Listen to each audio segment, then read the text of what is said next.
Hi, I'm Chris from FQM.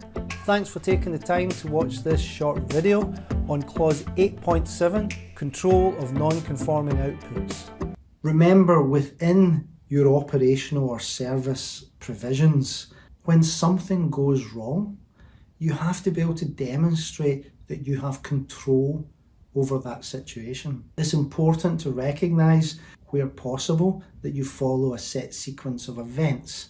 And those set sequence of events often begin with, can we just simply correct it here and now at the site, on the production line, whatever that may be, so that we ensure that what is delivered to the end client ultimately meets their requirements. So that's a form of correcting something, taking action to correct it. It would be something you would learn from, because that correction has required additional time and resource and effort, so it's cost the company to do it. So what can you do to improve that so that it doesn't happen in the future? So it is important when companies take this correction that they recognise that if it has had an impact fairly significantly on the business, they document that and they show evidence of how they're going to put improvement in place. Remember this plan, do, check, act. It's that act part when you've checked it, what it is you're going to do.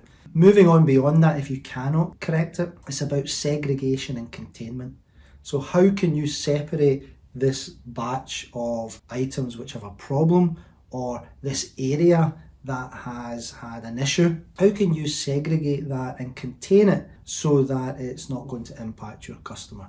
It could be that your customer has informed you and you have to stop production and investigate it and maybe contain batches that you've already produced in a certain location. You may have to go then through an inspection process to identify them and pull out any ones which are failures, etc. So what you've got to think about here is, again, there's been an investment of time or effort to manage that and handle that. So it is an error within your business, and how you're going to handle that and improve upon it.